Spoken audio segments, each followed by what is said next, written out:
Now, the state of Israel has vowed to strike back at the Iranian reprisal. There is speculation as to what targets the state of Israel could pick when it decides to head back at Iran. From oil rigs to nuclear sites, Israel is said to be analyzing its options as to where it can head back.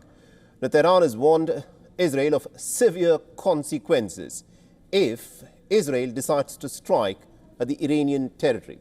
And our next report explains as to how strong are the Iranian defenses in thwarting off any potential assault that could come their way. Take a look at this report.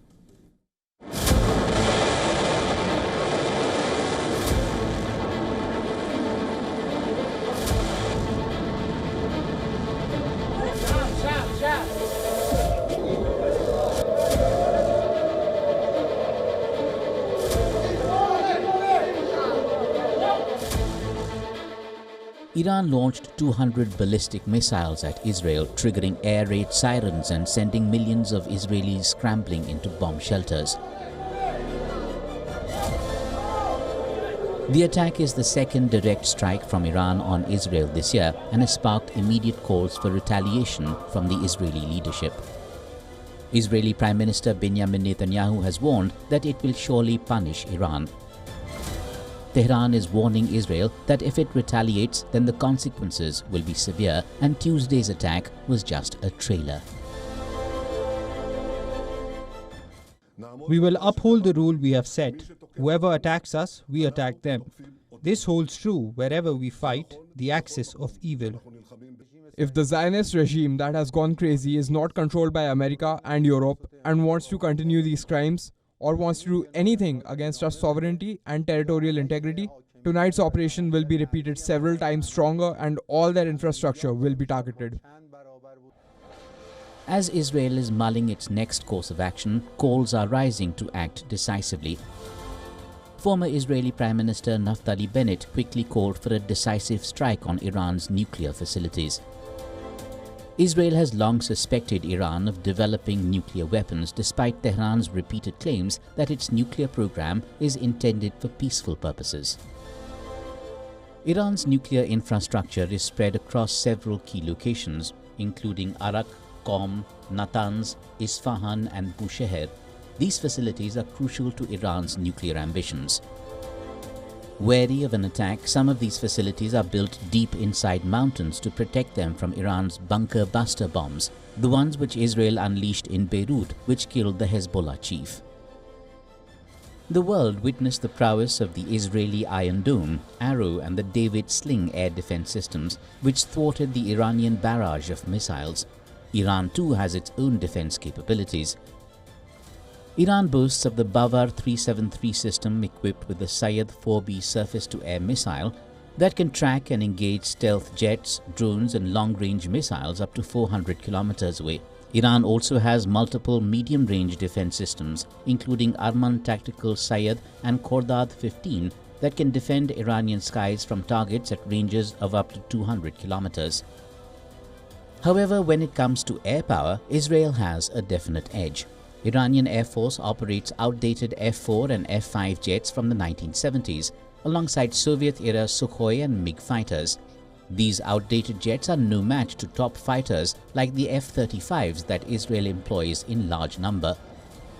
The big question: will Israel go for a direct attack to inflict pain on Iran, or will it opt for covert operations? Any such Israeli move is bound to have its consequences. Bureau Report, WION World is One. All right, now to give us more perspective in terms of what is likely to unfold at this moment in this escalating conflict, we're being joined by Dr. Jack Rush, who's a research associate at United Against a Nuclear Iran. And he's joining us on this broadcast. Dr. Rush, thank you very much indeed for joining us here on this broadcast. Now, we witnessed some really extraordinary scenes in the manner in which the Iranians carried out their reprisal on the state of Israel. How do you expect the Israelis to, of course, respond to the Iranian reprisal? Thank you for having me. It's clear from what we've heard so far that the Israelis will likely target Iran's nuclear program, its oil infrastructure, or other critical elements of its infrastructure in order to inflict maximum damage. This could come through some sort of aerial attack, like we saw earlier this year with the attack on the nuclear facility in Isfahan, or we could see some sort of covert attack, like the earlier Stuxnet attack against Iran's nuclear program. Right, now, this moment, the state of Israel would, of course, rely on its partner, the United States of America, to carry out any kind of a retaliatory act against Iran for its reprisal yesterday night. But considering the fact that the United States at this moment is heading into election in the next 35 days, do you think the United States has an appetite to back the state of Israel in carrying out a retaliatory attack inside of Iran? Well, election or not, the Biden administration has, at least rhetorically, expressed an interest in backing Israel in any retaliatory action that they take. It is in the interest of the United States, as I said, election or not, to keep every option possible on the table when dealing with the Islamic Republic, especially considering United States forces are under threat. They have been targeted in the past by Iran's actions. Right. And Iran just today has explicitly threatened United States partner states like Bahrain and the United Arab Emirates, where there's also a United States presence. Right. We've also seen on Iran's regime media the regime touting the fact that United States gasoline prices are increasing, demonstrating an interest in harming the American consumer in that way. And so for that reason, ultimately, the United States, as I said, election or not, would be wise to keep any option on the table in order to adequately deter the Islamic Republic. You know, but looking specifically at what Israel can do, the options that it has got in front of it, irrespective of where Israel decides to, respond, be it in terms of oil rigs, be it in terms of the nuclear facilities of Iran, Iran has said that if it is attacked by Israel again, then it'll hit back much harder, which, looking at what has transpired yesterday, is a very real possibility. Where do you see the cycle of escalation heading towards? So I think it's important to consider what the regime's conventional capabilities are. The United States Department of Defense has assessed that it's likely in their arsenal they have around 3,000 ballistic missiles. As you mentioned, they used 200 of those missiles, up to 200 of them, in last night's attack. Right.